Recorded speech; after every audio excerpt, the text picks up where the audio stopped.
It's been a minute since we last recorded. A lot has happened. What's been going on with you? Where have you been? Where are you at? Please let everyone know. Thank you. Thank you for giving me the floor. As you all know, I mean, we talked about this. My grandfather unfortunately passed just over a month ago. And so the day we recorded was, I mean, 9 hours later, I was on a flight to India, actually. It was really good in the sense of the word of healing, right? It was very good for our family. I went on the 13th day, and so I got to be together. In the Hindu custom, the 13th day is supposed to be the day that the soul is set on its journey. It severs its relationship with the body and is set on its journey to go be reunited with the ancestors in the realm, in the kind of celestial realm. And so, yeah, family was there. Got to go to my mom's hometown. Just the theme of togetherness, I think, was like a big part of it. And I was thinking about this on the flight there, especially as I was like setting intentions and kind of getting serious about the trip. And I think just like first generation immigrant parents, and like, you know, this, all of our listeners probably know this. There's like this kind of, you're constantly renegotiating your relationship to your birth country, or at least our parents are, and we're constantly thinking about it. And Of course. I think like with this trip in particular, that really came up for me. Like I was raised Hindu, and it felt like this was a renewal of faith, with like me going back and experiencing the custom of how we let go of the dead and how we heal.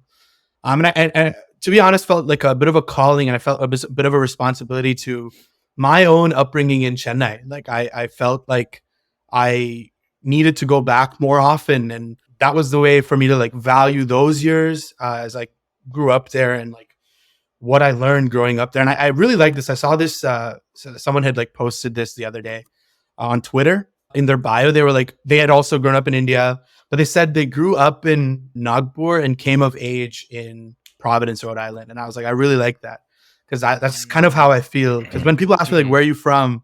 It's like, I actually now can proudly say, right, like it's like, well, I grew up here, and well, I grew up in Chennai, and I feel like I came of age in Irvine and in Santa Cruz with you. And so wanting to honor that growing up in Chennai, I think, was like a big part. Also, shout out to, I think the writer's name is Devika Girish. So if anyone wants to go check her out. But yeah, so like just came back, honestly, got sick since then. Just been like recovering and kind of getting back into the swing of things here. But yeah, that's been me. What's been up with you? I know you've been really hustling and like been trying to balance a bunch of different social obligations, a bunch of different things. Yeah, I've been on a roller coaster, to say the least. I started a new job, as I was talking about, in the last episode, and in the solar industry in California, it has been hectic. Like, this is the busiest time in the history of solar, and probably ever. Been having a lot of fun with that, honestly. Helping customers to make the transition towards renewable energy is what I'm all about, and being able to be a part of that, this something bigger than myself, always is a good feeling. Having to work overtime, though, not so good. But trying to make fun of and light of the situation. I went to the SZA concert the other day. Oh my god. I was able to take my younger sister Yukta with me, and a bunch of my other friends. Shout out to my homies for copping tickets for me, because dude, they have the best. I could not get tickets even if I tried. That shit was so hard. Kevin and Tree, a shout out to the both of y'all, because y'all need special recognition, because that shit ain't easy. We had dope ass seats, and oh my god, is she an awesome performer? Like, in terms of production, sound, like, it was a show. She was on for like 90 minutes nonstop, dancing, singing, like moving with the crowd. There was a point where she was like floating in the middle of the arena on a boat, and she was singing "Nobody Gets Me," and I was like, oh my god, this is the peak right now. So I'm just so thankful to be able to balance some of the busier moments with some more stress-free ones and stress-relieving ones. Live music is just, when done right, is on a whole nother level. So couldn't agree more. It's amazing. 2 questions. Why is it the busiest season in solar? And can you get your company to sponsor Yappy? Yeah. Bro, when you did that spiel, low-key sounded like you were really selling me on it. I was like, yeah, maybe I should call my landlord right now. Get some solar in DC, baby. No, so the law changes that are taking place actually are only in California. So if you're a Californian right now, it is basically now or never to get solar. Essentially, it's because PG&E is lobbying and lobbied against the government because all the homeowners who were getting solar, PG&E was losing hella money for electricity. So they're basically reducing the rates that PG&E is going to give the homeowners for going solar, which is what was saving them money on their electric bill. Because you always overproduce in your solar system. So PG&E would buy your excess energy, and that's how you would kind of balance out at the end of the year. But they're reducing the rates by 80%, meaning that solar, instead of being a return on investment in 5 to 7 years, is going to be a return on investment in 15 plus years. So it basically becomes a question of a $50,000 investment or a $250,000 investment. So it's insane. So that's why I feel like more people should be talking about this right now. Wow. No, seems like it's crazy actually. And the people who know are grateful because we're still, and that's why it's busy, because we're trying to get them into the old rates. We have until April 14th to lock them in. So I was gonna ask, that's the date, April 14th, listeners. Get your clean solar if you are in the Bay Area. CLDA. Yes. Queen, not clean solar. Exactly. Speaking of clean solar, here's a clean transition for y'all. Welcome back to Yappy Yaar episode 5. We've been, wanting to do this episode for a really long time. Today, we're going to be talking about Netflix's mini docuseries, The Romantics. Himmy and I have been really, really excited about this. For a lot of reasons, right? But most importantly, it has the best that Hindi cinema has to offer, being featured, all of the stars, 40 plus. I first heard about it actually the week that I think we wrapped the edit on the 3rd episode. And I was like, out of nowhere, I was like scrolling through Twitter and I sent this trailer to you. They did a really good job keeping it under wraps for a very long time. Like no one knew. Yeah. But here it is. And before we get into breaking it down, I'd want to give it to Himmy to do a quick summary of what the show is, just to put it in context before we start diving into details. Of course, spoiler alert, we are going to get into everything. So if you haven't watched it and you don't want it to be spoiled, then stop now, go watch it. But yeah, give us a summary of what The Romantics is all about. So Romantics is a 4-part Netflix documentary on the family that founded Yash Films, or YRF, as we're going to call it throughout the rest of this pod, which is one of India's biggest production houses. So that includes Yash Chopra, his wife, Pamela Chopra, and their 2 kids, Aditya and Uday Chopra, all who we get exclusive access to this show. Yep. Over the course of these 4 episodes, we learn about how Yash Chopra and YRF made the films that defined multiple generations of Hindi cinema and set the blueprint for a lot of the films that we see today. This show is Smriti Mundra's newest creation. I always mess up on that name. Yeah. And she's most notably known for creating the hit Netflix series Indian Matchmaking. Yep. And so this docuseries, Romantics, manages to assemble a star cast of interviewees from the film industry and cuts back and forth from views of them, archival footage of the making of some of the legendary movies that, we've seen these 40 plus stars, as you mentioned, in, many of whom were actually launched by YRF. That's a big one. Which is crazy. But here is, an episodic breakdown. So the first episode starts with YRF and its origin story, and how Yash Chopra starts to push the boundaries of mainstream Hindi stories presented on screen when he starts his own production house, Yash Films. We also see how he is partly responsible for the rise of Bollywood's biggest superstar, Amitabh Bachchan. Yash Chopra also eventually shifts from writing stories that cast Amitabh Bachchan as an angry young man to more of a romantic that grounds its characters in love and emotional expression. They also delve into how he saved Bollywood from its creative drought in the 80s. The second episode reveals the star of the show and introduces a new narrator, Aditya Chopra, who is the eldest son of Yash Chopra, and who, despite having the largest shoes to fill, delivers one of the most iconic Indian films ever, Dilwale Dulhania Le Jayenge, as a debut director. They transitioned to talking about nepotism, an example of how Aditya Chopra's younger brother, Uday Chopra, was unsuccessful as an actor, and emphasized the fact that audiences decide who becomes a star. From which we continue to learn about Adi's contribution to YR5 blockbusters, Mohabbatein, Jak De India, Hum Tum, and the beloved Band Baja Barat. Ends with tying a bow onto the legacy of the late Yash Chopra and all that he has left behind and all that is yet to come. So here's how we kind of want to discuss this, since there's so much to go over. We're going to start with our general thoughts.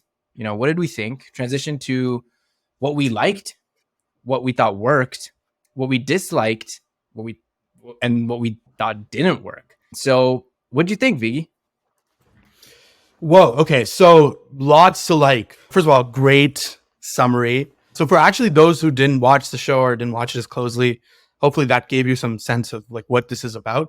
Lots to like, right? I think using huge names like Shah Rukh and Kajol and Ranbir, like basically everyone important in Bollywood to tell this story is perhaps like perhaps the most useful thing that this show does, right? Which is present a new story that perhaps we haven't heard about, uncover Yash Raj as an entity, but also as a human being.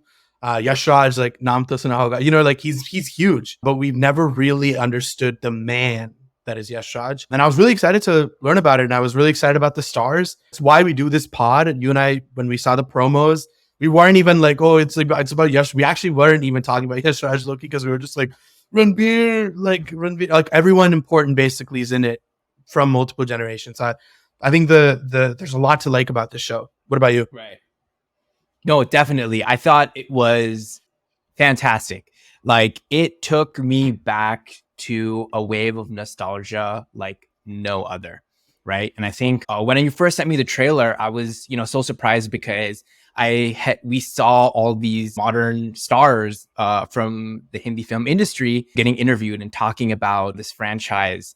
And I was so blown away because, one, it was not as much of what I was expecting, which was a good thing because I got so much history, as you'd mentioned, talking about, Yash Chopra and exactly like what YRF is and how significant it is, right? And I think that I never understood really because I would always go and watch the films for the stars and who was acting in it. And I would pay very little attention to who actually is directing the films. That's something that I more recently started to get into and understand and be like, oh my God, this actually makes a huge difference because it can set guidelines and expectations for what we can expect out of a film because of the person who's directing it.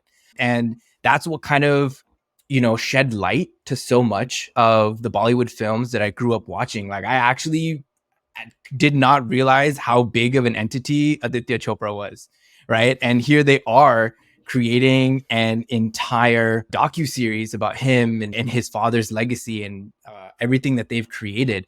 And me not realizing that he is the man responsible for so many of the films. Yeah. Everything that we love, basically. Yeah. And I think that transitions into what we thought we liked. Right. And I think we really enjoyed. Let's do the specific breakdowns. It's going to get quite specific here. I'm excited to actually have a conversation with you about it because I think both of us have different opinions about we align on some things and we also have different opinions on others. So let's do what worked. The things that I loved was just the access and the never seen before stuff, right? So I think that's the advantage with YRF co-producing something. It's their archives. You get access to literally everything they've ever put their hands on. I didn't expect to see this at all. Like, you get to see Yash Raj getting married. They I think remastered the footage, and I think that was sick actually, right? Because you get to see him because he talks about his marriage, and you get to see him and Pamela getting married, and they're so cute. Like they look so like they're young. Really, she at that time was very young, and she looked beautiful. And you get to see that in footage. There's also a ton of like film footage of older films and behind the scenes stuff from like Dog and Diwar and Kabhi Kabhi and all these other 70s classics that I've only heard my dad talk about, like going to the theater and watching like hundreds of times. So I love, and generally speaking, I think like if you're going to do a documentary on like anything that's film related, footage from the film set, like an old film set, is the best use of like archival footage, right?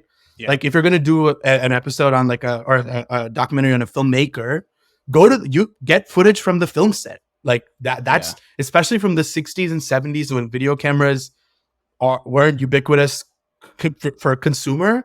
Like a lot of the people with video cameras were on the set. So like use archival footage and they really do. And I think that was really cool. There's also thousands of photos. I thought like that was really, really cool. They have like all these images from Yash Chopra posing as a young guy with like all of these and throughout, the decades, 60s, 70s, 80s, with all of the stars, older producers, his family members, just members of the community. And I thought it was lovely. Ooh, sorry, I was just like going back and forth from my notes. Pam Chopra singing, that really tugged on my heartstrings. Yeah. She was beautiful. You get to learn that she was a frequent artistic collaborator with Yash Chopra in the early days, where he was making all of these romantic films and experimenting with things. And she would help curate a space where he got to make the music for those films. And she would be like, I think she got writing credits or like story credits for some. Yeah, she got like artistic.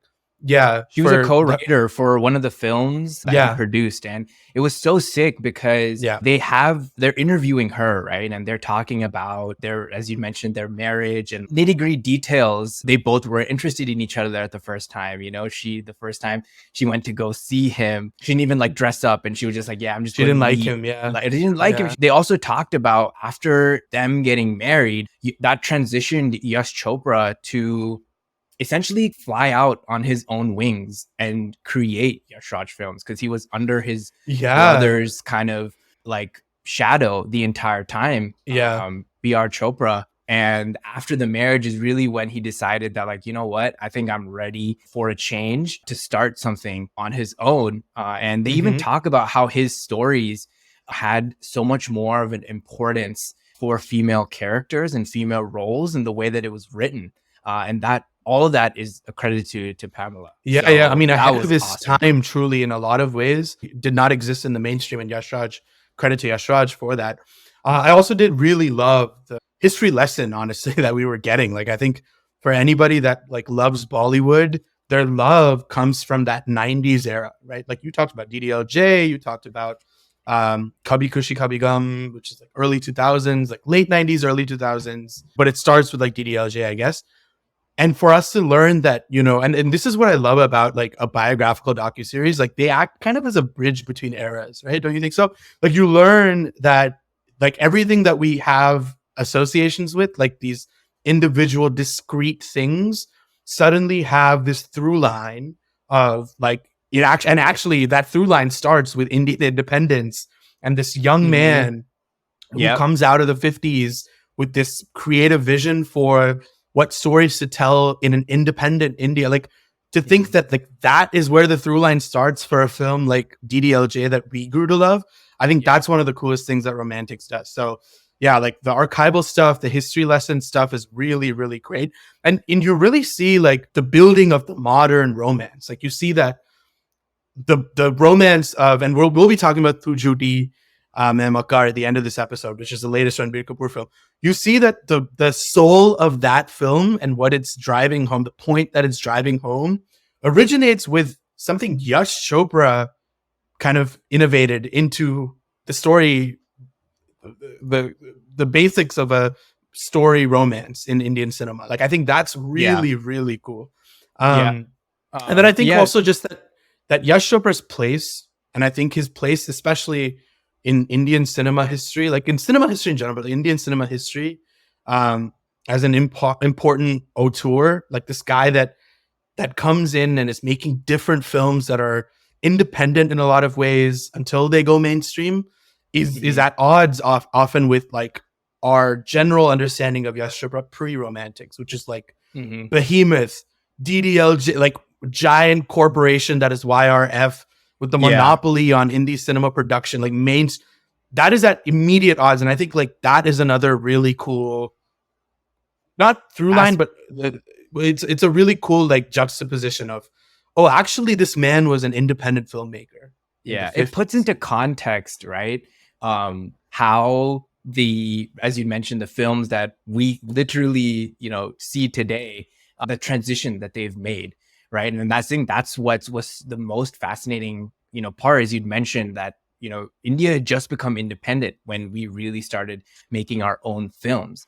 And that's, I think, what made Yash Chopra so unique and so special was because he was experimenting with, films that could have been, taboo almost. Like his first film, Dhul Ka Phool, it was that he directed, discussed what it meant to have an illegitimate child, which in India at that time was a big deal. And even now, also that you could song, say that Mohammad Rafi song, Tu Hindu banega na Musalman banega. Yeah, exactly. Because I kept listening to that. I went back and listened to that song, which translates to "You will not be raised a Hindu or Muslim. Tu insaan ki aulad, tu insaan banega," which is like you're the gift of humanity and your child of humanity, so you'll be raised as a human being, not as a Hindu or Muslim. Yeah, exactly. In the 50s, bro, like to do that, to have the foresight and courage to tell a story that way, that's really cool. Yeah, and that's why I want to go back actually and watch the films he's originally made, because so much of that was heavily rooted on the partition in India, right? And then how the that atmosphere affected the narrative of his films. So I want to see how he has navigated that discussion, and clearly has done an amazing job, because he wouldn't be talked about the way that he is unless he did a good job. But it's more importantly learning that he'd lived in the Punjab of Pakistan and the Punjab of India, right, which he didn't differentiate from, and having that like insight to get both aspects of those and not kind of choosing one or the other and telling a whole complete story is kind of what like I really, really appreciated and didn't know of him before. Okay, let's also talk about some of the other stuff that is not Yash Chopra related. I know you had some Aditya Chopra threads to pull on because he gets Yash Chopra show for the first episode and the I would say 3/4 of the last episode, but then it's Adi all the way.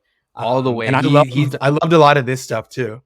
He's essentially the star of the show, right? At least that's what the direction was supposed to be, because he is known as this, like, I don't know if recluse is the right word, but camera shy. You can't get him in front of a camera. I literally, like, Abhishek Bachchan is like hella good friends with him, and he's like, yeah, like, you're getting Adi on here? No, you're joking. Where they're clipping like, huh? Like, what? And it's just like, wait, who is this guy? I'm like, why is this guy so big, right? And going back to the whole discussion about understanding why the directors are so important. But like a film like DDLJ, Dilwale Dulhaniya Le Jayenge, it's so iconic, right? They're still playing it in theaters today, which is crazy. Especially that one Mumbai theater. Yeah, one Mumbai theater where you can still go and get tickets to see it, which that's a dream of mine, actually. I still want to do that at some point in my life. You get to see in montages and like in B-roll footage the different 10-year anniversary that they did and the 20-year, because it came out in 95. You get to see in 2005, 2015. They're celebrating the theatrical run, and you get to hear from the theater owner who's like, yeah, we were actually discussing stopping the show, and we got so many letters and like notices from people reaching out, people saying, angry, like, we're gonna burn your theater down. Did they say that? I know they're like, we'll burn your theater. I think there was some violent either way, they were some very passionate viewers and patrons of Hindi cinema who were like, yo, no, absolutely not. Exactly. The other thing that really was a big part, like, was Shah Rukh's come up right alongside Aditya Chopra's come up, like, so parallel to one another. You got to see, and you got to really hear from people who grew up with Adi. Because Shah Rukh is kind of a nobody, or was a nobody, right? In Dud, he kind of was discovered by Yash Chopra and was cast. No, I don't think it was his first movie, but his first significant enough role. But Adi is from obviously the film industry, and you get to hear from Hrithik Roshan, you get to hear from Abhishek Bachchan, like all these contemporaries that grew up with him. And you get to hear about like how Adi would be at a party. I loved hearing that like he had these box office reports that he would write for his movies, and he would have like the whole he had thing, like scripts written down in like his notebook. But, like, it was so weird to hear that a child was also not weird, but like in a great way weird, I guess, that a child was also like thinking about not just like what this. I mean, people write stories, but how it would be received and perceived, and thinking about like framing and like lens and audience members and what to make that would be entertaining. Like I think that is something that is that sets him apart from a lot of the other younger, like, because everyone who's a serious artist is like, you can't think about the audience, you can't think about like how it's going to be received, because it's got to think about my performance or no, but they'll be like, that's not true to the art, like you can't like curate art to, and it's like they have a point, but I think what Hindi cinema, and especially Yash Chopra's brand of cinema, does, people come to the theaters and I want to entertain them, which means I have to show that I understand that there's something that they would like to see. And so you get to see that him exhibiting those characteristics as a child. And I know you particularly loved the dance-offs. Do you want to talk about the dance-offs? Yeah, so I wanted to briefly touch on what you'd mentioned earlier, because there was like an anecdote from like Karan Johar, right? Because they were all essentially from the same film family, right? All these stars were friends with one. They would all hang out. Rakesh Roshan is a director, Karan Johar's dad was a producer, so like all these. Exactly. So everyone was like friends with everyone, and it was so ironic when Karan Johar said that I would go back to these birthday parties with all these kids, and I would be like, I don't want to hang out with Adi and like his friends, he's too filmy for me. And I was like, oh my god, like that's insane to look at, for Karan Johar to say that Aditya Chopra is too filmy for him, and literally be inspired by the kinds of cinema that he makes, and that I think they're best friends, and they collab. I mean, they're each other's confidants, like as artists. And the same at these same parties, you would have these dance offs, right? As they were mentioning, where it would always be Hrithik Roshan versus Adi, right? And it's insane, right? Anyone going against Hrithik Roshan, like you got to be like really fucking talented. Bro, and first of all, Adi Chopra dancing.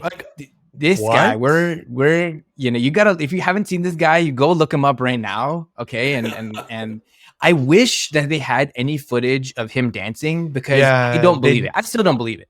And they did a gag. They literally did a gag where they were like footage loading or whatever, and then like exactly. And they were like, Adi always got first, and Hrithik Roshan always came second. And I was like, crazy. What?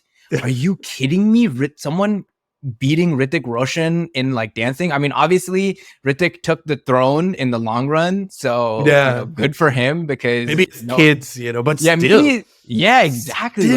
Still. Like it was so definitive, where Abhishek Bachchan was like, Adi would always get first and Hrithik would always get second, and they had they were nemesis, they were like literally like would look rivals of one another. And so when put it in that way, I was like, damn, was he that good?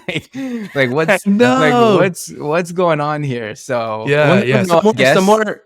What? We'll never know, I guess, because we're never. We'll never know. We'll never know. But moving along, also touched on how SRK kind of got his start with Adi, and Adi's first film, a DDLJ, and how it took so long for Shah Rukh to actually say yes, because he was so adamant about wanting to be an action star, wanting to be like that action hero, and Adi wanting to cast him in a romantic, a lover boy role, and getting to know the details about the final action sequence that happens in the film, and realizing that actually wasn't supposed to be there at all. Anupam Kher was apparently like an hour late, and Shah Rukh really wanted one action scene in the film, and he was like, Yash Chopra was like, okay, fine, like I love you, you got 1 hour, you do what you want. And at the 1 hour, he was like, that's it. And it ended up being in the film. And That's so it's like, crazy. it's moments like those where you're like, oh my God, it's so hard to get access to that. These are things I would never have even gotten imagined or gotten access to. And like again, yeah, the film footage behind the Yeah. scenes. Like Yeah. Kajol with the video camera crew, like just kind of like following Adi around, being annoying. She was so cute, dude. I was like, wow, she's so, because she's like, she was this young 20-somethings like actress. And also, well, I think was like our first, second, maybe third movie, like one of those things, right? Where she's young and new and like, you know, that energy. I loved that. Yeah. So cute. I also wanted to talk about Adi's like genius. I think Suraj Barjatya made like a note of how he in the movie, was it Hum Aapke Hai Kaun or was it another movie? Oh yeah. How he screened the movie, and Adi, like for a closed audience, and Adi saw it, and before this was way before DDLJ, because he goes up to the director and tells him that there's one song that he needs to cut because that was making the movie either over long or just wasn't in tune with the rest of the film, and like trim the fat basically, and that was the only thing that needed to be trimmed.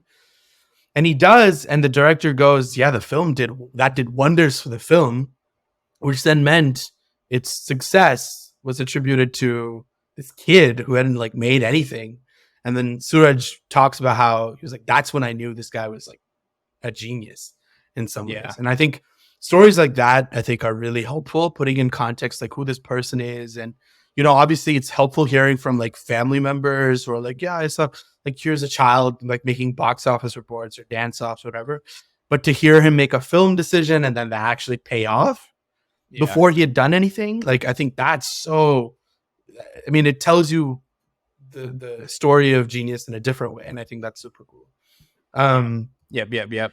Anything left to add with what worked? I think I think that pretty much sums it up. Yeah, that pretty much sums it up. Well, it because I was feeling that way too, because I feel like we've touched on episode 1 and 2, which I thought were the strongest episodes.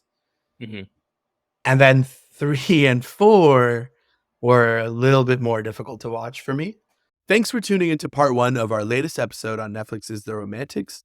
Part 2 and 3 will be out later this week with the rest of our thoughts on The Romantics, as well as a fun conversation on Ranbir and Shraddha Kapoor's latest film, Tu Jhuti Main Makkaar.